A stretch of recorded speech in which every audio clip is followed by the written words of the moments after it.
Actually દિલીપભાઈ હમણાં હવે 6 માર્ચે ઇલેક્શન નજીક જ છે બીસીજી નું,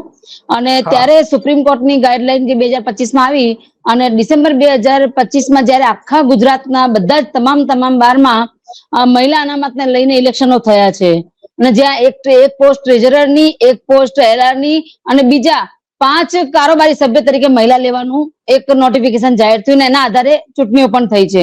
હવે જયારે બીસીજી ઇલેક્શન ની વાત આવી ત્યારે બીસીજી માં પણ એવું છે કે 23 મેમ્બર લેવાના, 23 માંથી 18 પુરુષો આવશે અને 5 મહિલા બેઠક આવશે, અને 2 જે કોપ મેમ્બર છે મહિલાઓ એ પાછી ટોટલ 7 સીટો છે મહિલાઓની, પણ એમાં 5 તો ઇલેક્ટ થઈને આવવાનું, અને 2 જે મહિલા છે, જે 5 ચૂંટાયેલી મહિલાઓ આવશે, જે આ 5 મહિલાઓ ચૂંટીને આવશે એમાંથી એ લોકો ડિસાઈડ કરશે કે 2 મહિલા બીજી કોને લેવી. એટલે આ રીતનું એક આખું માળખું નક્કી થયેલું છે. હવે આમાં મેઇન વસ્તુ એવી છે કે મહિલાઓનું કોઈ અલગ બેલેટ પેપર આપેલું નથી, બધું કમ્બાઈન જ થવાનું છે. જે બેલેટ પેપર બનશે